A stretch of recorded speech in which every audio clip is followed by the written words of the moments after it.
KTSP मंडळाच्या वतीने रोजगार मेळाव्याचे आयोजन, युवकाचा उत्स्फूर्त प्रतिसाद।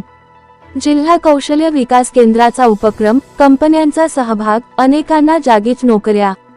खोपोली प्रतिनिधी, जिल्हा कौशल्य विकास, रोजगार व उद्योजकता मार्गदर्शन केंद्राच्या वतीने खोपोलीत KTSP मंडळाच्या B.L. पाटील तंत्रनिकेतन कॉलेजमध्ये दीनदयाळ उपाध्याय रोजगार मेळावा आयोजित करण्यात आला।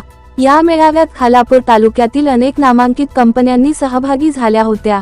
यावेळी संस्थेचे अध्यक्ष संतोष जंगम, उपाध्यक्ष अबुबकर जळगावकर, B.L. पाटील तंत्रनिकेतनचे गव्हर्नर राजू ठक्कर, संचालक भास्कर लांडगे, प्राचार्य प्रशांत माने, रोजगार व उद्योजकता मार्गदर्शन केंद्राच्या सहाय्यक आयुक्त अमिता पवार यांच्यासह सर्व कंपन्यांचे अधिकारी, विद्यार्थी उपस्थित होते।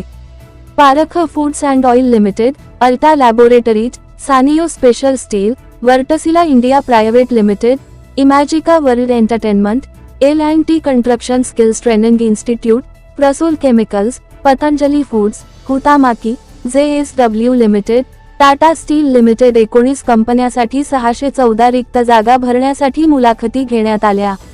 आयुष्यात काहीतरी बनायचं, त्यासाठी मिळालेल्या संधीत सोनं करा, असे मत प्राचार्य प्रशांत माने यांनी यावेळी व्यक्त केले। तसेच मुलाखतीत कमी पडू नका, बेरोजगारांना रोजगारांची संधी देण्यासाठी आमच्या विभागातर्फे खालापूर तालुक्यात रोजगार मेळावा आयोजित केला आहे। तुम्ही मुलाखतीसाठी कमी पडू नका, असे आवाहन जिल्हा कौशल्य विकास, रोजगार व उद्योजकता मार्गदर्शन केंद्राच्या सहाय्यक अमिता पवार यांनी केले आहे।